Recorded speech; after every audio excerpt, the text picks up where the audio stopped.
नमस्कार, बहुत स्वागत है आप सभी का। मैं आपके साथ अस्मिता दुबे और आज बात करेंगे child porn versus supreme court के रुख की। सुप्रीम कोर्ट ने चाइल्ड पोर्नोग्राफी से जुड़ा बड़ा फैसला लिया है। सुप्रीम कोर्ट के अनुसार फोन या लैपटॉप में चाइल्ड पोर्नोग्राफी देखना अपराध की श्रेणी में गिना जाएगा। पॉक्सो एक्ट के तहत मामला दर्ज होगा और वीडियो देखने वाले को कड़ी सजा दी जाएगी। हालांकि सवाल यह है कि अगर आपके फोन पर चाइल्ड पोर्नोग्राफी से जुड़ी चीजें आती हैं तो क्या आप भी अपराधी माने जाएंगे? इस सवाल को लेकर कई लोगों के मन में भ्रम बना हुआ है। आइए रिपोर्ट देखते हैं। समाज में बच्चों के खिलाफ जिस तरह से अपराध सामने आ रहे हैं उसे लेकर सुप्रीम कोर्ट ने एक नजरिया रखा है और साफ तौर पर कहा है कि अगर इंटरनेट पर किसी तरह के पोर्नोग्राफी चाइल्ड से संबंधित देखी जाती है या उसके रिकॉर्ड उनके पास संरक्षित पाए जाते हैं तो ऐसे मुकदमों में उनके खिलाफ पॉस्को के एक्ट के तहत न केवल कार्रवाई की जाएगी बल्कि आईटी एक्ट की धाराओं में भी मुकदमा दर्ज किया जाएगा। खासतौर से जो समाज में पैरवी करते हैं, कई सारे मुकदमों को लड़ते हैं, वो एडवोकेट क्या कहते हैं, इस फैसले पर उनका क्या राय है, उसे जानने की कोशिश करते हैं और बात करते हैं कुछ एडवोकेट से। और एडवोकेट्स हमारे साथ में हैं। आप बता दीजिए कि कोर्ट ने ये फैसला दिया, एक व्याख्या की है, तो क्या है ये तेलंगाना हाई कोर्ट का जो जजमेंट था उसके ऊपर जो सुप्रीम कोर्ट ने टिप्पणी की है ये बहुत सराहनीय है। धारा 15 के पॉक्सो एक्ट में ये जो प्रावधान था कि चाइल्ड पोर्नोग्राफी देखना, स्टोर कर नहीं सिर्फ स्टोर करना, उसको कमर्शियली दूसरे को देना, ये एक अपराध था। लेकिन जो उसको ऑनलाइन देखते थे वो कोई अपराध की श्रेणी में नहीं आता था पहले।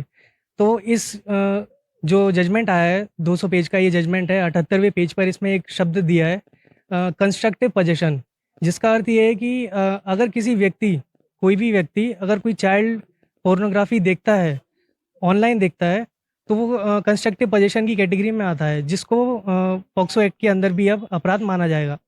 और इसमें एक सेविंग क्लॉज टाइप ये भी है कि अगर कोई व्यक्ति गलती से उस लिंक पर अनजाने में, बिना इंटेंशन के, विदाउट नॉलेज अगर उस पर क्लिक करता है और अगर वो उस श्रेणी में आ जाता है तो उसको उसके लिए संरक्षण दिया जाएगा। इसलिए उन लोगों को भी इस अपराध से डरने की ज़रूरत नहीं जो बिना इंटेंशन और गलती से जिनसे ये क्लिक होता है। लेकिन अगर कोई नॉलेज के साथ और इंटेंशन के साथ अगर कोई कंस्ट्रक्टिव पोजीशन करता है उस चीज़ का, वीडियो का, तो वो बिल्कुल पॉक्सो एक्ट में अपराध की श्रेणी में आएंगे।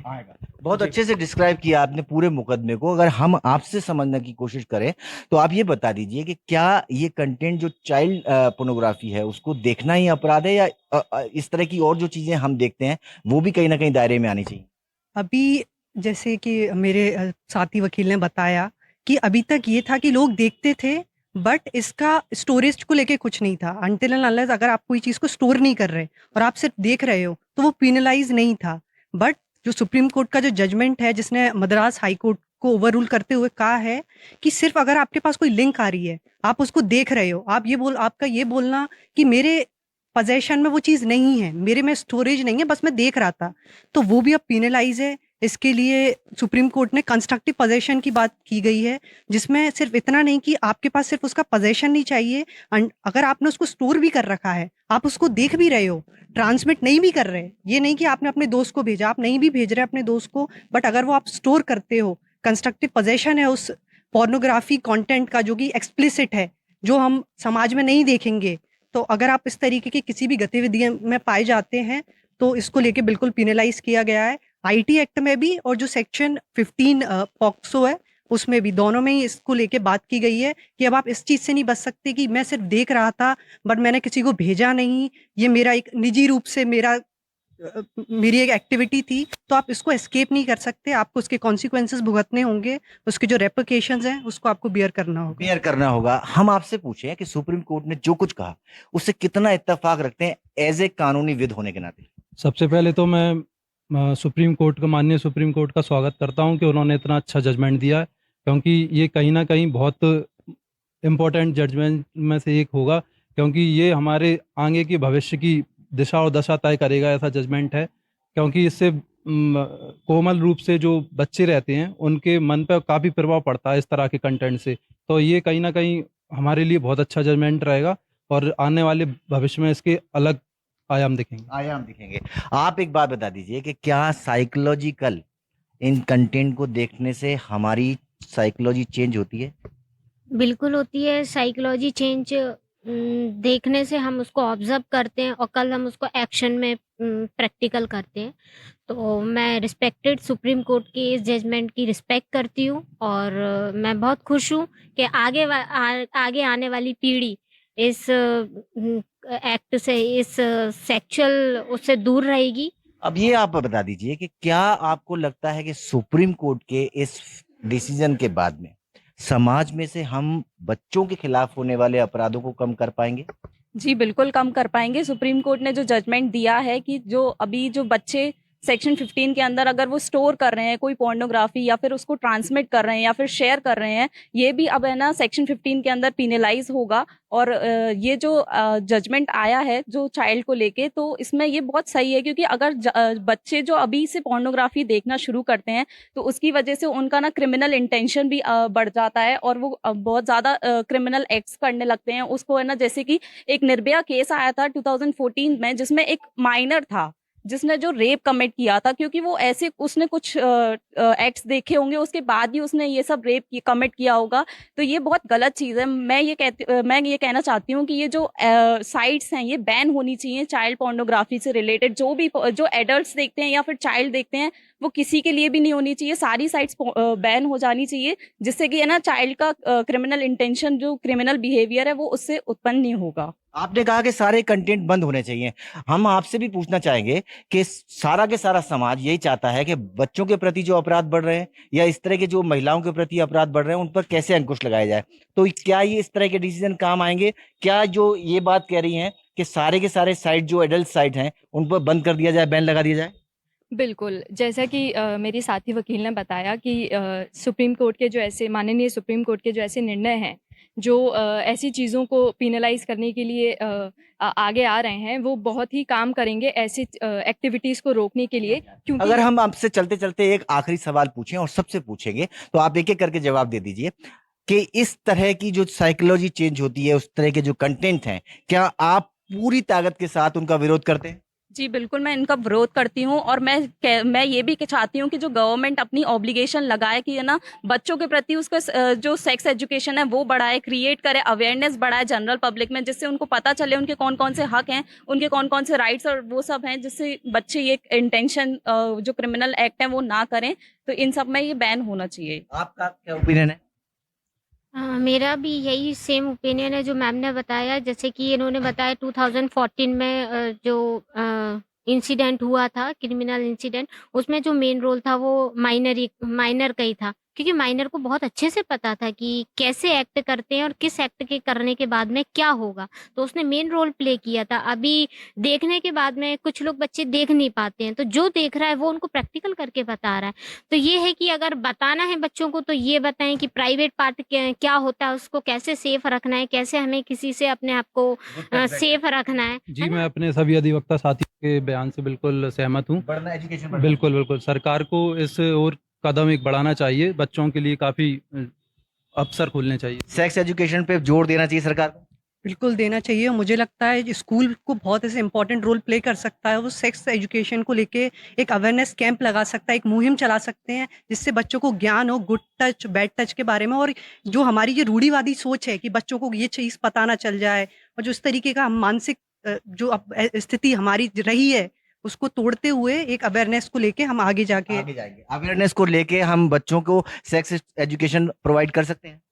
बिल्कुल कर सकते हैं, लेकिन इस बात का बहुत ध्यान देने की ज़रूरत है कि सेक्स एजुकेशन के नाम पे हम उन बच्चों के साथ या किसी भी व्यक्ति के साथ सेक्स असॉल्ट किसी भी प्रकार का ना करें। बिल्कुल। तो ये सारी बात आपने सुनी है, जाने माने विद्वान लोग हैं जिनको कानून का पूरा ज्ञान है। इन्होंने कानून की भाषा में न केवल इस पूरे फैसले को देखा, बल्कि आपको भी समझाने की कोशिश की और जोर देकर कहा कि कंटेंट चाहे चाइल्ड के खिलाफ हो या एडल्ट जो अन्य कंटेंट देखते हैं और उसे निजता का हवाला देकर देखना अपनी अधिकार मानते हैं, उन सभी तरह के कंटेंट्स पर रोक लगनी चाहिए। साथ ही साथ इन्होंने एक आवाज में ये भी बात कही कि कहीं ना कहीं चाइल्ड एजुकेशन में सेक्स एजुकेशन को भी जोड़ना चाहिए, ताकि वो बचपन से ही अवेयर रह सके और उनके आसपास होने वाली हर घटना को ऑब्जर्व करके अपने से संबंधित माता पिता या अपने अन्य गार्जियंस को बता सके। शिवपुरी से अपने कैमरा साथी नितिन शर्मा के साथ अतुल गौड़, एनडीटीवी। तो सुप्रीम कोर्ट ने चाइल्ड पॉर्न देखने को लेकर ऐतिहासिक फैसला लिया है और इसी को लेकर हमारे संवाददाता ने साइबर क्राइम ब्रांच के additional DCP Shailendra Chauhan, police inspector Saraswati और सब इंस्पेक्टर रमन से खास बातचीत की है। इस वक्त मैं मौजूद हूं भोपाल के साइबर क्राइम थाने में। मेरे साथ एडिशनल डीसीपी शैलेंद्र सिंह चौहान साहब, इंस्पेक्टर सरस्वती और सब इंस्पेक्टर रमन मौजूद हैं। मैं तीनों से बातचीत करूंगा और तमाम बिंदुओं को समझने की कोशिश करूंगा। सबसे पहले एडिशनल डीसीपी साहब से बातचीत करते हैं।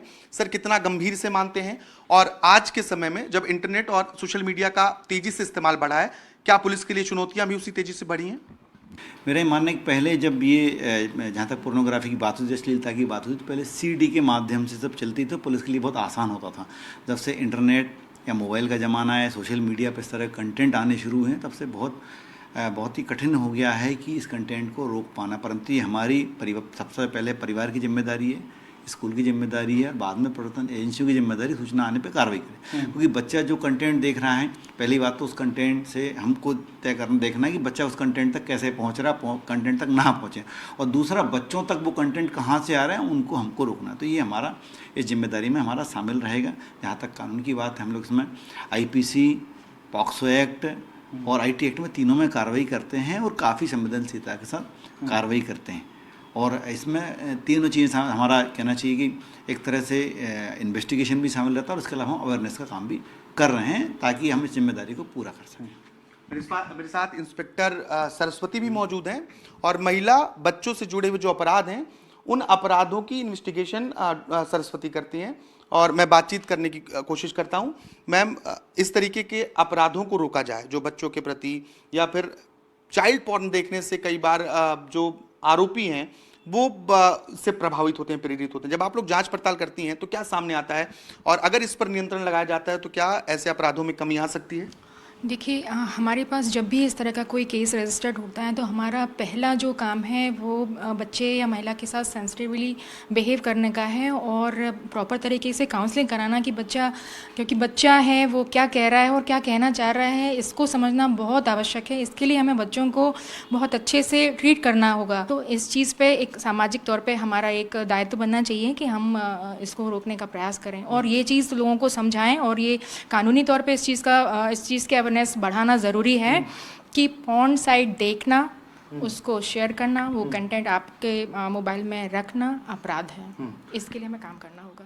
ये समाज में जागरूकता होनी चाहिए और जागरूकता को लेकर ही साइबर क्राइम के सब इंस्पेक्टर हैं रमन जो काम करते हैं, बच्चों को जागरूक करते हैं, लोगों को जागरूक करते हैं। मैं उनसे बातचीत करता हूं। सर, कैसे लोगों को जागरूक करते हैं और कितना ज़रूरी मानते हैं कि जागरूक होना चाहिए लोगों को? इसी विषय में नहीं, किसी भी तरीके से अपराध की बात करें उस विषय में जागरूक होना चाहिए और हम अपराध करने से बचें। बहुत अच्छा सवाल है आपका। सबसे पहले मैं आपको बताना चाहूँगा कि हम पुलिस के स्तर पर कोशिश ये करते हैं कि छोटे बच्चे उनको जागरूक किया जाए, उनको अवेयर किया जाए कि उनके लिए क्या अच्छा है और क्या गलत है। साथ साथ हम कोशिश करते हैं कि उनको गुड टच और बैड टच की जानकारी दी जाए। हम अपने अवेयरनेस के प्रोग्राम में ये बहुत ध्यान रखते हैं कि बच्चे सोशल मीडिया में क्या देख रहे हैं क्या नहीं। इसके लिए हम उनके स्कूल्स को, उनके गार्जियंस को भी ये सलाह देते हैं, अपनी एडवाइजरी जारी करते हैं कि जो बच्चे सोशल मीडिया पे हैं वो उसमें क्या यूज़ कर रहे हैं, क्या देखना चाहते हैं। तो ये बहुत ज़रूरी है। बाकी हम बच्चों को भी अपने स्तर पर सारी जानकारियाँ देते हैं कि उन्हें क्या देखना चाहिए, क्या नहीं देखना चाहिए और उनके लिए क्या सेंसिटिव है। पुलिस की जांच में पाया गया है कि जो अपराधी है वो इस तरीके के कंटेंट देखने का आदी रहा है। हालांकि सभी मामलों में नहीं, लेकिन कुछ मामलों में ऐसा भी सामने आया है।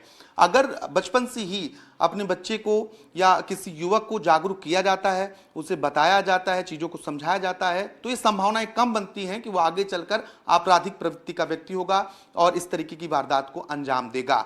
तो हमने बातचीत की और ये समझने की कोशिश की कि ये कितना गंभीर मसला है और जागरूकता कितना जरूरी है।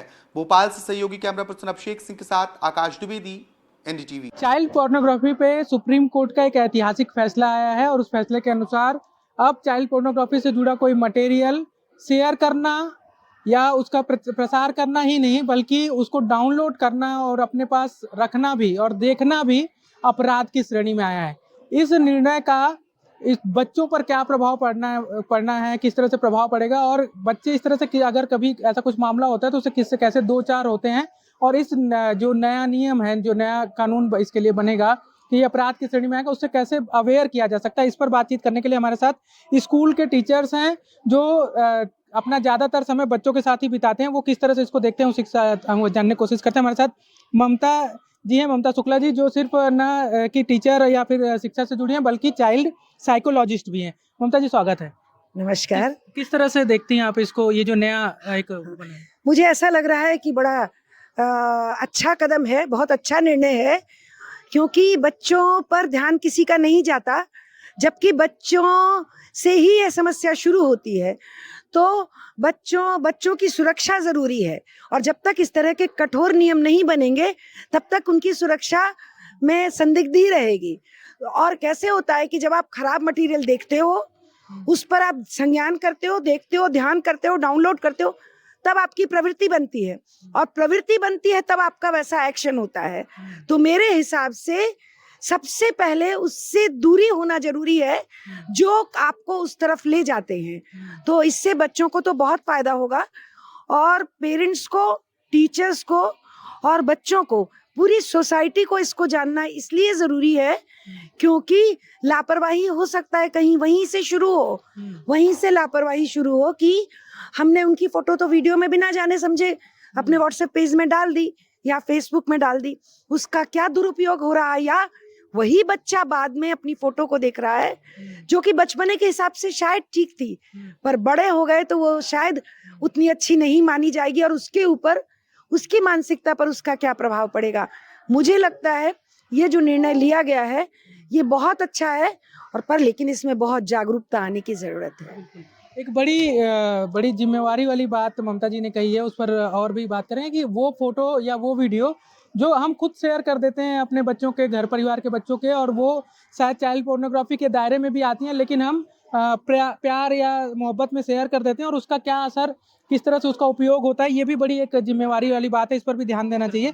मुझे लगता है ये बच्चों के लिए बहुत ही अच्छा है, क्योंकि बच्चों का मन बहुत कोमल होता है, और मुझे लगता है बच्चों को इससे बहुत ज़्यादा फायदा मिलने वाला है, क्योंकि ये नियम आने के बाद हम लोग as a parent, as a teacher और एज अ रिस्पॉन्सिबल पर्सन, हमको ये समझ में आता है कि हमको क्या नहीं करना है, ताकि बच्चे हमको नकल ना करें, और हमको हमको ही इसमें सतर्क रहने की बहुत ज़रूरत है, ताकि बच्चे वैसा ही हमसे सीखें।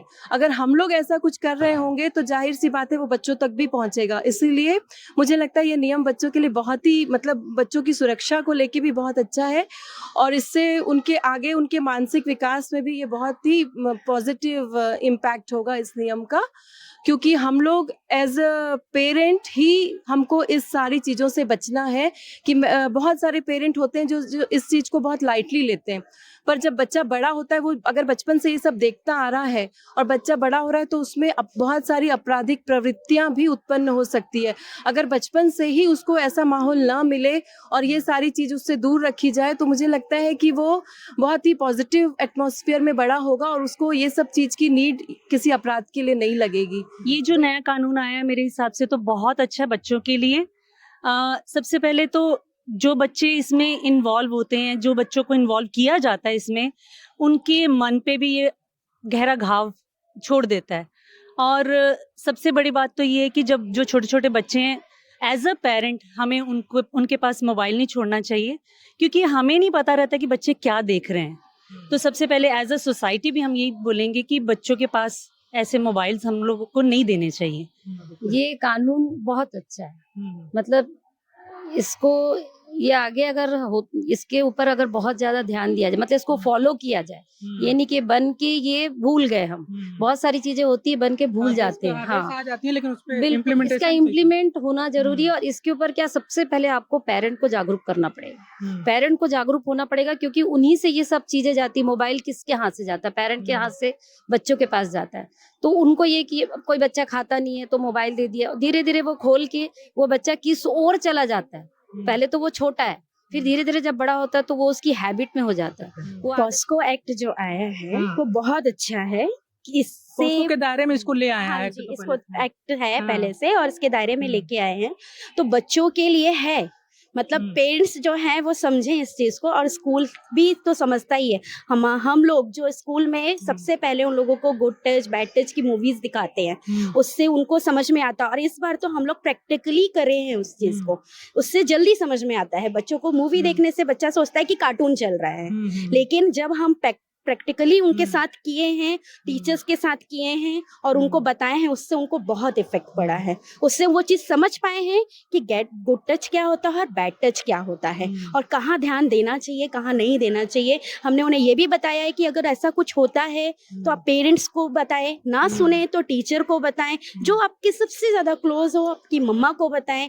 कुछ बच्चे रहते हैं कि घर पे ज़्यादा क्लोज नहीं हो पाते हैं क्योंकि पेरेंट्स के पास टाइम नहीं रहता, लेकिन वो टीचर से ज़्यादा क्लोज पाते हैं। बिल्कुल, ये अपराध की श्रेणी में है। ये तो ठीक है कि एक कानून बन गया और कुछ लोग जो इस पर रोक लगेगी, लेकिन कई बार हम देखते हैं कानून बनने के बाद भी अपराध तो होते ही हैं।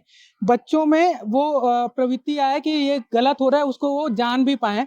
तो जिस तरह से क्या, जैसे अभी स्कूलों में बैड टच गुड टच का ज्यादा लेसन दिया जाता है, घर से भी दिया जाता है, क्या आप लोग को ऐसा महसूस होता है कि ऐसा भी कुछ करने की जरूरत है कि क्या गलत है वो ना देखें, क्या गलत है वो ना समझें, और खासकर अगर कोई उनको फोटो ले रहा है, वीडियो ले रहा है, तो उनको समझाया जाना चाहिए कि कैमरे का एंगल कैसा है, उनके कौन से अंग पे उसका फोकस है कैमरे का, इसका भी वो ध्यान रख के तुरंत बताएं, अवेयरनेस रहे। ऐसा भी कुछ करने की आवश्यकता है। देखिए, मैं सोचती हूँ गुड टच बैड टच तो बच्चों को बहुत समय से समझाया जा रहा है और बच्चे कुछ समझे भी, अवेयरनेस आई भी है, पर गुड सी बैड सी पर भी काम करना चाहिए, क्योंकि क्या अच्छा है क्या बुरा है ये नॉलेज बहुत छोटे बच्चों को बिल्कुल नहीं होती।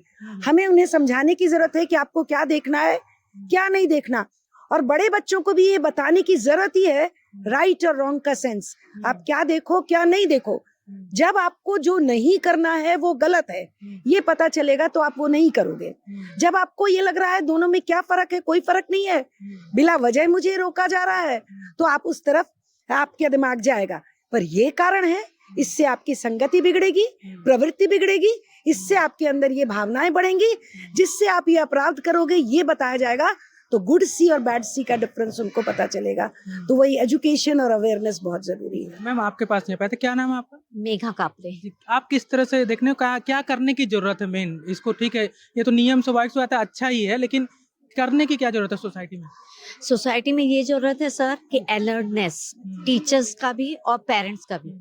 ठीक है, टीचर्स भी ये बता दें बच्चों को, क्योंकि सबसे ज्यादा टाइम तो वो पेरेंट्स के साथ भी रहते हैं, उसके बाद रहते हैं सेकेंडरी टीचर्स के पास। तो बहुत अच्छा रहेगा जो हम लोग उनको खुल के बताएं कि बेटा आप ऐसा ना करो, कोई अननोन पर्सन अगर फोटो ले रहा है तो आप ना खींचने दो, है ना। और पेरेंट्स के साथ ही रहे, बाहर कहीं भी जाए तो किसी अननोन पर्सन के तरफ जाके ना फोटो खिंचाए, ना उनको ये बात कहे, है ना, कि ये सही है। उनको ये बताना ही पड़ेगा खुल के कि क्या गलत है और क्या सही है। बिल्कुल, चाइल्ड पॉर्न देखना और डाउनलोड करना ये अपराध होगा, सुप्रीम कोर्ट ने फैसला दिया। हालांकि इसके पहले मद्रास हाई कोर्ट का फैसला था जिसमें देखने और डाउनलोड करने को अपराध नहीं माना, लेकिन उस फैसले को पलटते हुए सुप्रीम कोर्ट ने यह फैसला दिया है। और छत्तीसगढ़ के जाने माने वकील हमारे साथ हैं, रायपुर कोर्ट में हम मौजूद हैं, तो वकील काफ़ी बेहतर तरीके से समझ सकते हैं कि सुप्रीम कोर्ट ने जो फैसला दिया उस फैसले के आने वाले वक्त में और समाज में किस तरीके का प्रभाव पड़ेगा। तो जानने की कोशिश करते हैं। सर, क्या नाम है आपका? मैं एडवोकेट भगवानू नायक। अच्छा, इस सुप्रीम कोर्ट के इस फैसले को किस तरीके से देखते हैं, समाज में किस तरीके का मैसेज जाएगा? देखिए, देश का सबसे बड़ा न्याय का मंदिर माननीय सुप्रीम कोर्ट के द्वारा जो आज फैसला दिया गया है, और मद्रास हाई कोर्ट ने चाइल्ड पोर्नोग्राफी पर जो उन्होंने जो आदेश दिया था दिसंबर 2023 का था ये, जहाँ तक तो उसको पलट दिया है। और अब तो जो चाइल्ड पोर्नोग्राफी जो शब्द है उसको भी माननीय सुप्रीम कोर्ट ने उसको चेंज करते हुए उन्होंने पॉक्सो एक्ट में अब उसमें संशोधन करने की बात और संसद पर इसे बदलने की बात भी की गई है। अब जो चाइल्ड पोर्नोग्राफी जो शब्द हम यूज करते हैं, अब वो sexual exploitative and abusive material इस रूप में जाना जाएगा। और माननीय सुप्रीम कोर्ट का कहीं ना कहीं ये ध्येय है कि जो चाइल्ड जो यौन शोषण जो होता है वो सिर्फ हाँ बच्चों के साथ जो होता है वो सिर्फ वो शोषण तक सीमित नहीं रहता, उसमें जो उनका जो एक पोर्नोग्राफी वो जो वीडियो जो बनाया जाता है, उसका जो फोटोग्राफ जो बनाया जाता है, वो भी कहीं ना कहीं एक अपराध की श्रेणी में आता है। और माननीय सुप्रीम कोर्ट ने एक ऐतिहासिक जो है निर्णय दिया है, आज उसका हम सब स्वागत करते हैं। और इससे कहीं ना कहीं आप देखेंगे लगातार ये सब मटेरियल सोशल मीडिया में होने के कारण बहुत आसानी से उपलब्ध है, कोई भी इसको देखता है फिर क्राइम करता है। अभी कलकत्ता में जो घटना हुई, हमारी एक बहन के साथ जो घटना हुई थी, एक डॉक्टर बहन के साथ, उसमें भी हमें जानकारी मिला कि पहले जो अपराधी था वो उसको चाइल्ड पोर्नोग्राफी को पहले पोर्नोग्राफी क्षमा चाहता हूँ उसको देखा, उसके बाद वो जा करके क्राइम किया। तो माननीय सुप्रीम कोर्ट ने आज जो फैसला दिया है, इसका एक ऐतिहासिक फैसला है, इसका हम स्वागत करते हैं। सर, ये एडिक्शन का प्रभाव करता है, लोगों को इसकी लत लगती है, और अगर ऐसे ही लोग इसको बारंबार अगर सर्च कर रहे हैं, देख रहे हैं, हमने आईटी एक्ट के 67B में देखा है, उसमें व्यवस्था है कि कोई भी चाइल्ड पोर्नोग्राफी को ब्राउज भी करता है, वो भी एक अपराध है। लेकिन फिर भी अगर ऐसे मटेरियल्स हैं तो वो अगर समाज में संदेश जाना चाहिए, सुप्रीम कोर्ट समाज को संदेश देने का काम किया है, यहाँ पे स्वागत योग्य निर्णय है ये, और इससे ये सब चीज़ों में रुकावट आएगी। बच्चे जो लगातार प्रॉन वीडियो देख रहे थे, उससे बच्चों को सुधार आएगा, इसमें रोक लगानी चाहिए सरकार को। जिस तरीके से आज देखते हैं हम सुप्रीम कोर्ट का जो फैसला आ रहा है, बिल्कुल मैं कहूँगा कि स्वागत योग्य है। और इसमें जो लैकुना रह जाता है, जो चीज़ें पहले नहीं हम लोग कर पाते हैं, कहीं ना कहीं सुप्रीम कोर्ट या हाई कोर्ट, माननीय सुप्रीम कोर्ट या हाई कोर्ट है, उस चीज़ों को रेक्टिफाई कर रहे हैं और आगे ये देख रहे हैं कि वो चीज़ें जो लैकुना रह जाता है उसको कैसे फिलअप किया जाए। अच्छा, इसका पर्पस ही यही होता है कि हम अपने समाज को जो प्रदूषण फैला हुआ है, हम उसको कैसे उसको रोकें। तो किसी न किसी तरीके से ऐसे सख्त कानून बनाते हुए, या पुराने जो कानून हैं जिसमें कहीं ना कहीं कुछ लैकुना है या कहीं कुछ छूट गया, उसको हम फिल करते हुए अपने कानूनों को थोड़ा सख्त बनाते हुए, जिससे हमारे जो समाज है, समाज ये समझे कि अगर हम ऐसी खराब या घटिया एक्टिविटीज़ करेंगे तो वो कहीं ना कहीं हमारे लिए वो कहीं हानिकारक है, हम उस कहीं आपराधिक गतिविधियों में बहुत सारी वेबसाइट्स हैं जहाँ पे इस तरीके का कंटेंट मिलता है, इलिसिट कंटेंट रहता है, तो इसको तो सरकारें पूरी तरीके से बंद कर सकती हैं। बिल्कुल, और मेरे हिसाब से वो सरकारें उसके तरफ एक ना एक कदम बढ़ा ही रही हैं। क्या होता है कि कोई भी चीज़ की तरफ अगर हमको बढ़ना है तो एक एक कदम बढ़ाना पड़ता है। हम डायरेक्टली शायद उस चीज़ों को क्योंकि कई बाधाएं होती हैं, कई कानून होते हैं, उन कानूनों को देखते हुए हम धीरे धीरे एक एक कदम बढ़ाते हैं कि जहाँ पे भी हमको ऐसी लगती है कि बाधाएं हैं या रुकावट है या ऐसी चीज़ें हमारे समाज को दूषित कर रही हैं, हम उसको लिए एक एक चीज़ें हम उसमें क्लियर करते जाते हैं और ऐसे